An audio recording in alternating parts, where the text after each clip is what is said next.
Guess who's back? Second time around. I knew COVID would get me. I just didn't know it would get me that quickly. If you caught the first 6 minutes, I apologize. COVID got me. I muted myself to cough and keep you all from hearing it, and I never let myself back off of mute. I appreciate you being here. I appreciate you being in the early days of the show. I appreciate that you will remember how bad it could be in the beginning when you're producing and directing and hosting and lining up guests and all the things that have to happen to make this thing work. At the end of the day, your patience is going to be appreciated. Hopefully, the entertainment value, the information value, the education value, the shared experience, because this show isn't really going to be about me talking. It's about me listening and talking to other people. But if you were here in the beginning, you heard, I think I tested positive for COVID about 10, 15 minutes before the show started. Kind of created a change in plans. I didn't think I'd be able to talk myself all the way through an episode with all the guests we had lined up. So I reached out to the guests. I reached out to my doctors. I reached out to everybody and let them know, hey, listen, today may not be the best day to have the launch as we wanted to have it. And as you can see now, wasn't ready for the live world. Hit mute one time, and here we are. But again, if you're listening, you're probably a friend or family member. Do me a favor. Help me spread the word about the show. I want as many people as possible, particularly once I figure this thing out, to follow us, to subscribe to the show, to be looking forward to it. With any luck at all, I'll be coming to you weekdays from about noon to maybe 12:45, 1 o'clock Pacific time, 3 p.m. Eastern. YouTube Live, that's my preferred method. That's my hope that you'll all get there at some point so we can get that audience number up and know that who we're speaking to and making sure the message is getting out there. We'll also be on Facebook Live, where many of my friends and family are. I appreciate you guys all being here. And we'll also be on Twitter. Lots of news and information is shared there. So we want to be where the people are, having the real discussions about the things that divide America. If you were listening before, you probably heard me ramble on about a few things, but I think the main point of it all was July 4th is the opposite of what this show is about, I think. I think this show is going to tackle a lot of divisive issues. It'll tackle a lot of the challenges that we face and look for ways for us to get through those. But July 4th is one of those days where we kind of put everything aside, and the red, white, and blue is the centerpiece of it all. It's the focus of it all. And while it may be about a barbecue, a pool, or a vacation, a trip, whatever it means to you, for most of us, we reset on July 4th. It's America's birthday. I think it's 246. And very much like on our birthdays, although the milestones tend to mean a little bit more. You turn 40 and you lose your vision. You can't read as well as you could before. You turn 50 and you're on the back hill side of it all. I'm not sure what 246 means, other than the fact that we have another opportunity to take a look at who we are, and where we're going. And I think July 4th is that reset. I know the term "hope springs eternal" matters to people in bad weather cities, and I know I said this stuff, but I want you to think about it. Hope springs eternal, and I'm not going to mute myself anymore. And the flowers are coming and the warm weather's coming. And probably the best example of that, we've got some friends who live in North Attleboro outside of Boston. And I remember being there one November, and I'm talking to my buddy, and I'm saying to him, man, it's cold. And I thought, over the 3 or 4 days that we were in that particular part of the country, I'm thinking the sun's going to come out one of these days. And I looked at him and said, hey, listen, so how long does it stay like this? And he looked at me, and he said, April. I didn't understand what he meant. What do you mean, April? I live in Southern California. It's 72 with a breeze most days, 325 days a year. It's 72 with a breeze. It's almost boring. Don't get me wrong. We get an occasional cold spell. We get those really tough storms. The temperatures get down in the low 60s, high 50s, and people suffer out here. I mean, we really do. Okay, I know. We're not suffering. And I don't mean to make light of the people who actually have to deal with those challenges. But hope springs eternal. You look forward to it. And spring is nice, but kids are still in school. You haven't really started your vacation plans. Memorial Day comes, and Memorial Day really, it's about the people who sacrificed. It's about the people who've given their lives for us to live in this great country. But July 4th is that day where we stop, we pause, we look at the whole picture. And we may not be thinking politically, but we literally, we surround ourselves in red, white, and blue. We surround ourselves with the flag. We surround ourselves with good times. We take a day off. We pause. It's not controversial, the day off. Juneteenth threw some people into a fit for some people. They didn't know what it was, why it was, what was going on. July 4th is for all of us, all Americans. And I know the last thing I was saying before I muted myself off of the show, if you were lucky enough to be born in America, appreciate that. Because aside from our veterans and the people who serve in our military, and there are others who serve our country in different ways that can actually say they earned their right to be what it means to be an American, most of us were literally just born here. We didn't do anything. Not, I mean, nothing. Your parents gave birth to you here. That's all that happened. It could have been, I live 20 miles from the Mexican border. You could have been 21 miles from here on the other side of that imaginary line. And I want you to think, particularly for those who've got very, very harsh opinions about the illegal immigrants, the aliens. They don't seem to be aliens to me. They seem to be people, mothers and fathers who love their children and are looking for better lives, who were not born on this side of that imaginary line. We got lucky. You were blessed. And you know, if you live in America, for the most part, you're rich. And I don't mean that. Obviously, there are people who are suffering, people who are homeless, people who don't know where their next meal is going to come from.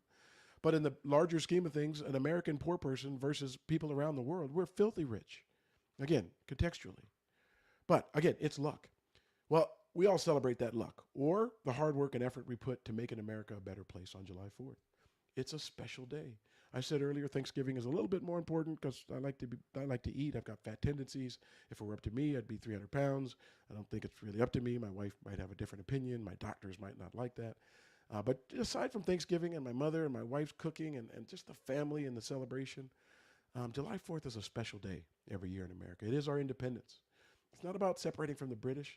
It's about identifying as the same thing for one day, where we question the rest of the year how people identify. Typically on that one day, we all identify as Americans, and we're proud of it.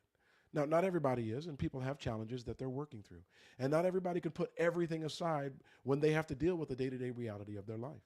And however they got there, or whatever they need to do to get themselves out of that situation, they're still in it. And sometimes it's a lot easier to be where you are than where you hope to be. But for the most part, people, I think, do a good job of making July 4th special. This last week was great for me. I got a little getaway with part of my family. It culminated yesterday with being with some friends and family. I'm going to tell you a little bit more about that later. But I got to tell you, today's show was supposed to be a launch. It was supposed to be great fanfare, great guests, and a list of other things. What I didn't think would happen would be that I would test positive for COVID, and I feel fine. I'm immunosuppressed, so I have put a call into my doctor. I probably have to take some steps when I get off the air. But I didn't think I'd be able to talk my way all the way through it. So far, so good. But so I put that on the back burner. But I'm not going to go without talking about some of the best things about America, some of the best things that make July 4th what it was or what we hope for it to be for everyone. And then I'll even say the things that aren't so great about America really are the things that stomp on or challenge the great things. So I'm going to take a quick look at this list, starting with an obvious one for me, the freedom. If you live in America, you're free. You're free to do what you want, believe what you want. For the most part, you can say what you want. You may get fired, but you can say it. You can say what you want. You may be in the military. They may deal with you if you say some things you're not supposed to say, but you can say it. You're free in this country. You have the peace of mind that odds are you won't be persecuted for what you say or believe. Now, I know there are many people who believe that they are persecuted for their beliefs. I have to say, it's one of those things that I haven't necessarily experienced. So one of the things I'd love to have happen on this show is we start hearing from people who have to go and deal with those challenges. That is a divide for people if you believe something and you're persecuted as a result of it. I know as a Christian, I hear lots about Christians being persecuted. I haven't experienced it. That doesn't mean it doesn't happen, but I haven't experienced it personally. No one has challenged my ability to believe whatever I want at all. I want to know what people are actually experiencing. But again, this show's about the best of America, and for the most part, if you were lucky enough to be born here or you worked your tail off to be here, we're free. It's one of the greatest things about America. Next up is the beauty of America. We've got friends traveling the world, and Facebook is lit up with pictures of wonderful vacations and stories, and I mean, just amazing pictures. But if you ever get an opportunity to travel America, and quite frankly, if you can't travel America, get online and look at America. This country is beautiful. I live on a coast. I was born in New York City. I was on a coast then. The coastlines can be beautiful, beautiful. Think of Cape Cod. Think of some of the islands outside of Massachusetts. There are some just majestically beautiful places. Hawaii, Kauai in particular. I haven't been to all the islands, but I know, and I'm not a postcard kind of guy, and normally I wouldn't think about the beauty of something. My breath was taken away when I was in Kauai. It was just majestic, literally. And if you can't get there, literally, look at pictures of it. That's how beautiful it is. At least appreciate what's there. The mountains, majestic, beautiful, impressive, inspiring. The idea that people climb them still is crazy to me, but they're just beautiful. The rivers, the lakes. I think of the Great Lakes. I think of the people. I have friends who all they talk about is getting back to Minnesota in the summer. And I see I'm an HGTV watcher, and you see these lake homes and you see the adventures people are having. Just gorgeous. The wildlife in America. I don't care if you go from a polar bear to a grizzly bear to living on the coast or anywhere you can fish. The beauty of America and its wildlife. And I'll tell you a quick story. I went to school in Oklahoma, and I was baffled when I heard that people fish out of ponds. They're on their property, and they often put the fish in the pond, which if you live on a coast and you have access to the Pacific or the Atlantic, you're thinking, that's silly. Why would you put a fish in a pond and then fish them back out? Until you do it, and you realize that it's peaceful. You're typically hanging out with somebody. It's quiet. It's typically scenic. It's just the country we are fortunate enough to live in is just beautiful. There's no other way to say it. Even the plains. I drove back and forth from Oklahoma to California. It's just beautiful. We spent time in the desert. You would think barren? No. There's so much beauty in the desert. But the freedom and beauty of America are part of the things that we take pride in. Next on the list is opportunity. This one I know sometimes can be controversial because some people think they don't have the same opportunity. I'm going to take a different approach. I'm going to say if you work hard and you persevere through the failures we have in America and the setbacks that people will have in America and even the disadvantages, because I will say there are disadvantages, but that does not mean that the opportunities are completely eliminated. They're not. They're not. You may have to do more. You may have to overcome more. You may have to work harder. You may face challenges that just do not make sense, but that does not cut off completely the opportunities that are available to you. Even in some of the worst circumstances people have to endure, with a little guidance, a dream, a little effort, things happen in this country. And you're free to try to make those things happen. I even think of, sometimes you think of people in prison who come out with degrees, people who come out with law degrees. You would think people in one of the worst places you could be after having made the worst choices and put yourself in the worst place, still sometimes find ways to come out on the positive end of things because of that dream and that effort and that guidance that helps them go forward. Another thing I think we often forget in America is the volunteerism. People step up. And despite the political divide, despite the bickering, despite the rhetoric and the rants and the back and forth, when Americans need help, for the most part, people step up. I don't care if it's a natural disaster and tornadoes or hurricanes or floods. When people have fires, people open their homes, they give clothes, they give money, they give food, they do what they can to help other Americans. That's just something about us that makes us special. Little League, Pop Warner football, youth football, soccer, basketball, golf, the dance recital. I don't care. The 4th of July parades. I was at a 4th of July parade in my community, and I know how many volunteers are involved. That's just part of the spirit of America. And typically when you're volunteering, you're not asking political questions. You're not wondering if that person thinks differently than you and if you two are divided and if you two could be in the same place and have the same discussions and have the same goals and ideals. You do. You want to serve others. You want to help others. Church. I know my church is run primarily on volunteers. There's a staff, don't get me wrong. But I know there's an army of people who want to serve. That's one of those unique things about America where we have so much that we're often able and willing to give to other people. That's it's not just an American thing, but it's one of the things about America that you have to, after July 4th, pause and say, that's part of the beauty of our country. We do care about one another. Even when we don't agree, we often care, and that part's important. Now this one, despite our political, despite the reflection of our current politics, the diversity of America is its strength. We aren't better because there's one particular group of people that are so strong that they carry everybody forward. That's not how American history worked. That's not how the foundations of America were built. That's not how the wars in America were built. There was no one group who ever, at any time in America, did anything alone. There were always the others. There were always people to fight and die, again, in our wars. There were always people building America, voluntarily or not. America's never been one group of people doing any one thing. There have always been people who've helped build America into a special place. So the diversity of America is part of our strength. And sometimes I think our politics fights that. And I think the others are made to be, like really others. Even though we may have been lucky enough to be born here too, others are still this other group, the us versus them. Sometimes you hear the definition of what America is, and you would think it is one particular group of people with one particular group of thoughts. That's not what America is. As a matter of fact, the idea that it could be is kind of cowardice. That's one of the weaknesses of America. It really is. As I said, the list of things that make America great, starting with its freedom, when you try to alter the freedom of other people, that's when we start to diverge. That's when we start to have a hard time. When you keep people from the same things that you have, when you know people want things and they deserve them and they're willing to work for them, but you don't let them have them, that's where the worst of America comes from. It comes from the best of America's list turned over. Or people feeling like they're so special, they get to decide what other people get to do. It's absurd.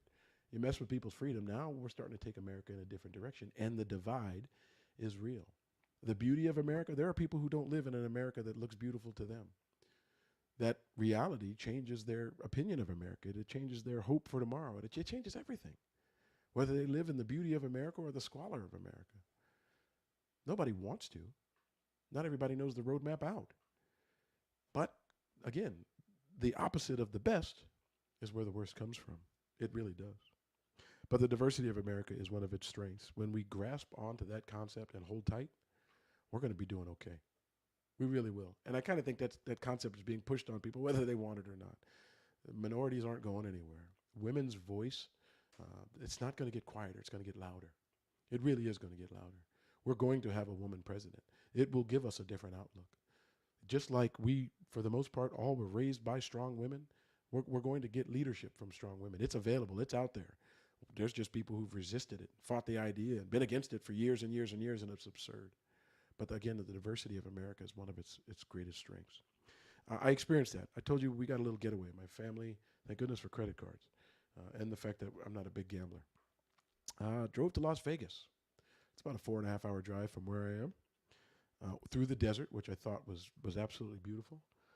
It was a kid trip. We brought my younger son and my nephew. Nephew had never been there, and I know you think Vegas, you think it's a party place. It's a place for adults. It's the adult mecca of fun.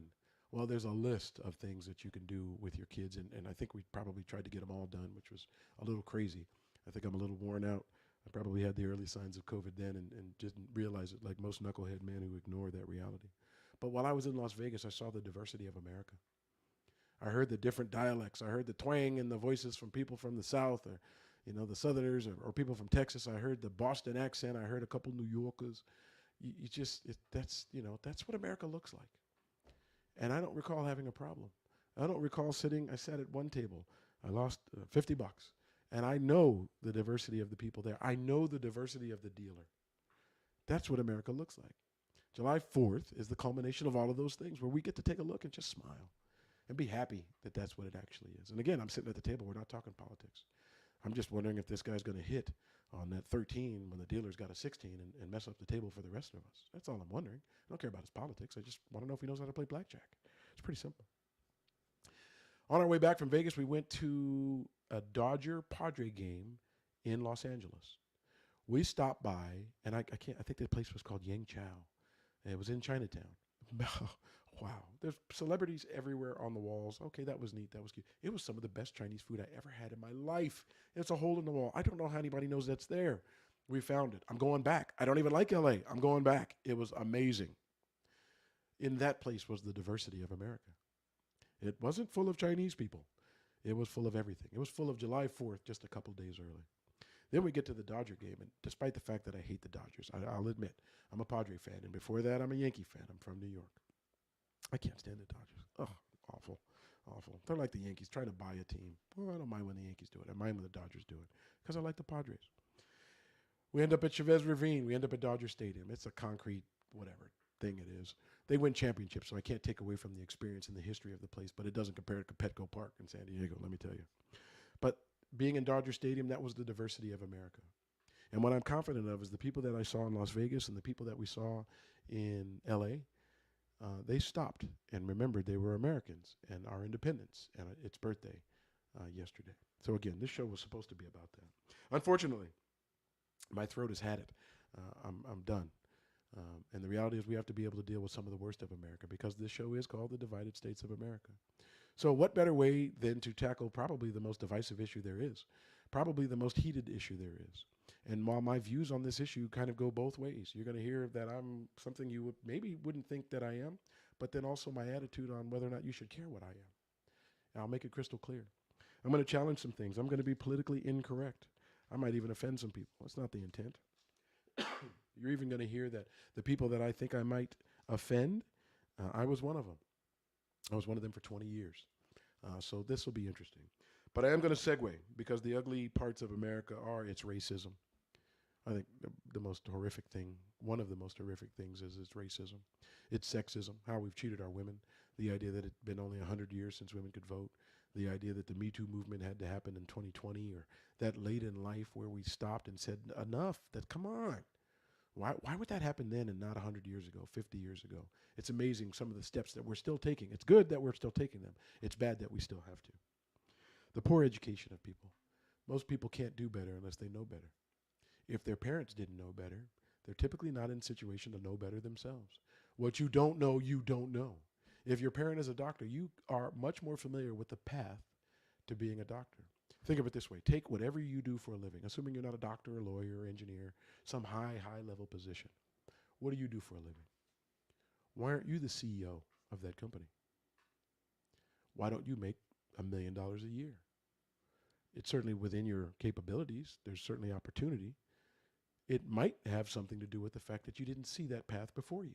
If you didn't see it before you, how would you know what steps to take, what direction to take, where to get help, who to ask, what to do? And oftentimes, many Americans, as a result of poor education or lack of access to education or no education at all, have children who are limited to some degree by what they were able to give them. Don't get me wrong, kids step outside of that. They experience things, they hear things, they learn things that give them opportunities that their parents didn't have. But for the most part, you follow similar paths. You follow the path that's lit before you. So, racism impacted that. Sexism impacted that. A poor education impacts that. Poverty impacts that. Poverty sometimes leads to drugs. The self-medicating, getting away from the reality that you live, that you're not happy with, you're not comfortable with, it creates a list of challenges that people try to escape from. And they go to things that, I guess for moments, I've never really explored drugs. I guess for moments they get away from them. But those are some of the things that make America know that we've got challenges. Poor health care. Anybody who isn't taken care of in America is just sad. Sad. We have enough money to take care of everyone. Which people are you comfortable saying, hey, if they don't have enough money, that's their problem, not mine? Which people? Point them out. Go meet them. Talk to them. Tell me what you think after you meet them. Tell me if you think they're not worthy of having the most basic elements of life, your health. Go meet them. Get on the show later. Tell me. Tell me what you think. I'm curious. I want to talk to the people who think that if you don't have the money, you're in trouble. And then there's probably, I think, one of the worst, the lack of respect that we have for people that don't look like us, people that don't share our beliefs. I don't know when the respect train just went away, but it did. We're so comfortable being mean or hateful. We're so comfortable separating ourselves. We're so comfortable identifying someone as something other than what we are or what we think people should be, and then writing them off as a result of it, which is kind of sad. When I look at politics, I think the left and the right does that. That divide where you only have two choices and you kind of have to go with one or another, garbage. I don't have to go with one or another for anything. Neither identifies me well. Neither covers my beliefs well.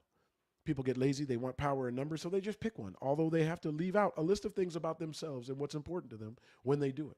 That's not how it works. What it really should be about is you and me. Again, that conversation that you have with somebody that you don't believes what you do, doesn't look like you, didn't come from where you came from, doesn't have the same accent you do. Have that conversation and then determine, don't they just love their kids like you do? Is there some difference I'm missing? There isn't. There really isn't. But again, July 4th gives us that opportunity to smile. Wrap our arms around a flag, the bunting, the colors, everybody tries to dress in red, white, and blue. There are people, again, who are dealing with challenges, but at the end of the day, we pause. The summer starts. The beach comes. The good times. Some people are able to take some vacations. It's just a positive vibe when things change and the summer comes. And to me, obviously, July 4th is the official start of the summer. It's the official start of the next year and the official opportunity for America to do better. So, as much as I wanted this whole show to be about that and have some guests and talk about it, my voice is done. I apologize. I'm not going to be able to do that. But what I am going to do is I'm going to take on probably what is the most controversial issue in America. I'm going to do it with a recording so that I don't have to keep talking. I'm going to do it because I think I tested positive for COVID about 10 minutes before. And while this thing runs, my wife will be assured that I'm calling my doctor. I'm immunosuppressed. I'm one of those vulnerable people who probably should be more worried about my health. But right now, I wanted to say thank you for everybody who got to pause and celebrate America's birthday. And ask that all of you, while you remember the joy that you might have had yesterday, try to carry that forward. Try to create joy stories. I'll tell you a little bit more about that in a minute. Actually, I'll be back with a joy story. But right now, I'm going to switch over to the most controversial subject in America. Let's just take it on. Let's take on abortion. Here's what's available to you as episode 2. It was pre-recorded, not a live show, but for those of you who haven't been able to get over to YouTube and take a look, those of you who haven't been able to get over there and subscribe, please do. I want you to subscribe. I want you to be here weekdays at noon Pacific, 3 p.m. Eastern. I don't care if you watch on YouTube, Facebook, Twitter, or listen via podcast. I just want you to be a part of this experience as we grow this show, get past our technical difficulties, get past COVID, and see what we can do, see what we can put out there in the world, see what type of conversations we can have and what kind of people we can meet and what kind of experiences we can have together on the Divided States of America show. But right now, I'm going to switch over again, probably the most controversial subject in America. Let's just go take it on. Here we go, folks. Enjoy. I'll be back.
All right, folks.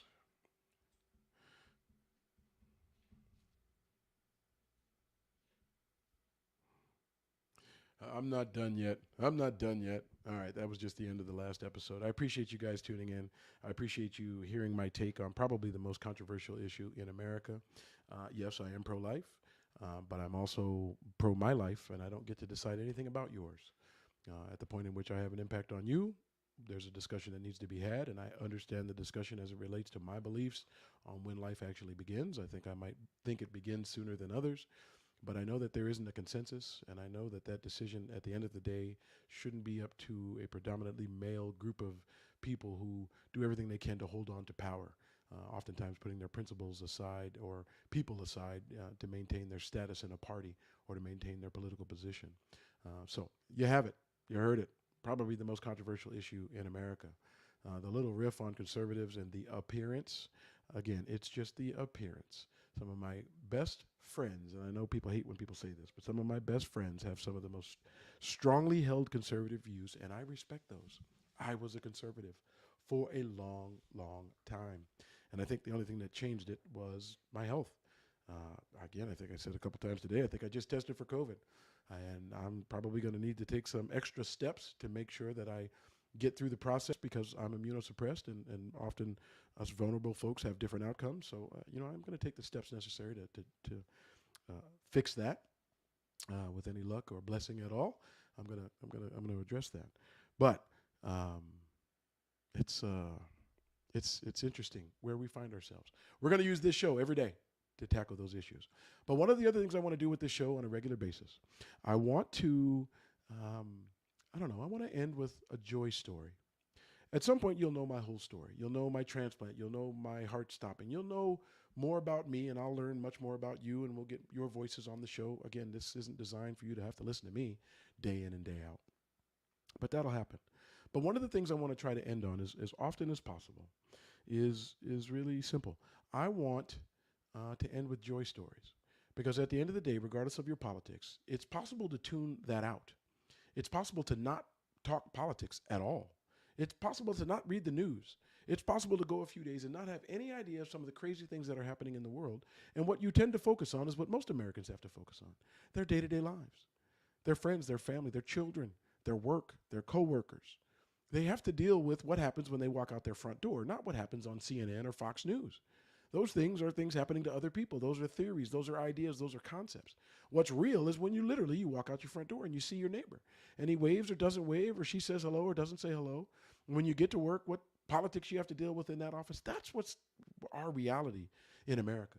The politics is second, although it just takes on such a larger life. Number one, because we give it life. Number two, the media certainly does its part to make sure that they can make money off the controversy on it. And I don't begrudge them. They're a money-making business. That's what they're in it to do. Knock yourselves out. But I think sometimes we forget our role in that.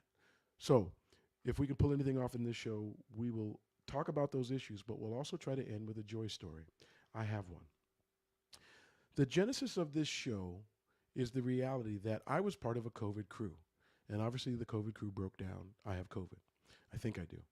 And when I say broke down, in the summer of 2020, it was one of the best summers of my life. It was unfortunate, and please don't think that I make light of the fact that there were some people who didn't make it through that summer, and people who've since passed as a result of COVID and the pandemic and the spread and the ignorance and the willful, avoiding of things that could make their lives better or make them safer. All of those things I know exist. The reality is, we hung out with 11 people. We said to ourselves, if we can just keep ourselves isolated to this 11, and we know these 11 are taking the appropriate steps to do everything we can to avoid COVID, and we did, because most of us managed to avoid it. And here I am 2 years later, and I think it just got me. But, for that time that we spent with that COVID crew, primarily in someone's backyard, outdoors, we weren't trying to push the limits. I was reminded that despite the reality of the divided states of America, that group is America. That group, of course, celebrated the 4th of July together. But let me tell you a little bit about that group. If I had to take a guess, and I don't want to take the liberty of describing or telling people what they are, I'm going to give you my viewpoint on what I've heard and what I've experienced. Of the 11 people in the group, 6 are more likely to identify with the right. More likely. The 5 are a little bit more likely to go to the left. Now, I don't even mean to paint the picture of what extreme. Are they extremists? Are they moderates? Are they centrist? You know, I want to be a centrist, but if I had to choose and life came down to it, I'm ever so slightly left of center. But I recognize that people have different viewpoints and different things are important to people. But let me tell you about this group. There's an Irish guy. There's a German. They were born in America, but their heritage is Irish and German. There's a guy that's part Guamanian and Italian. There's another, and I call him a good old boy because he's just one of the best people I know. He's just a good person. This guy's from the Midwest, and he talks like a Midwesterner. He's polite like a Midwesterner. He's got the heart of a Midwesterner, where people just want to be, and they love each other, and they love community, they love their towns. This guy's just the salt of the earth, and he happened to serve for our country. He was willing to make that sacrifice. On the women's side, I think one of them is part Korean and Chinese and white. Another, just a beautiful white woman. I actually don't know her heritage. I know one of them is Jewish. I know another. I couldn't. If you look at her, you wouldn't know what she is. I don't know what she is. I know her father looks like her, but I don't know what she is. One is a Chaldean, an Iraqi Christian. The other is half Japanese and half white. Now, if you can't find a more mixed group in America, I don't know where to find them. But that represents what July 4th was. Those are the people that I spend my time with. Those are the people we love. Those are the people we want to be around. Those are the people we stop and said, Happy birthday, America. We celebrate you. We wear your colors. We identify with everything positive about America. And that group was the epitome of that. That's a joy story for me because as we talk about all these divisive issues, we don't have that divide inside this group. I'm sure some of us bite our tongue and we don't necessarily share everything, but we could have those conversations. The common bonds that we have are our children, our community. The common bond we had yesterday was July 4th. We have so many things in common that they outweigh what we might think politically about a vote that we might participate in once every couple of years. There's just so much more to who we are and what we are. But July 4th was defined by that group of people. It's a good portion of my free time is defined by that group of people. And then there's another thing that I can tell you about this group of people. There's an appreciation for the fact that we were lucky enough to be born right here in America. And I think that was epitomized best this way. Of the 11 folks in this group, there's 11 kids. There's 11 of them. Most of us have 2 kids. One of us has 3. One couple doesn't have any. But they might as well be uncles and aunts to our children because they love them just the same. There's 11 kids. And I don't know how we ended up spending the 4th. And this part's a little unusual. I have a college-age son. I have another son that's a junior in high school. They're different groups, different, pods of people. And then most of us as adults, we're in our late 40s, early 50s. Some of them a little younger. They make me mad because they're still young. But some of them are a little younger. But somehow all of these groups combined yesterday for the July 4th celebration.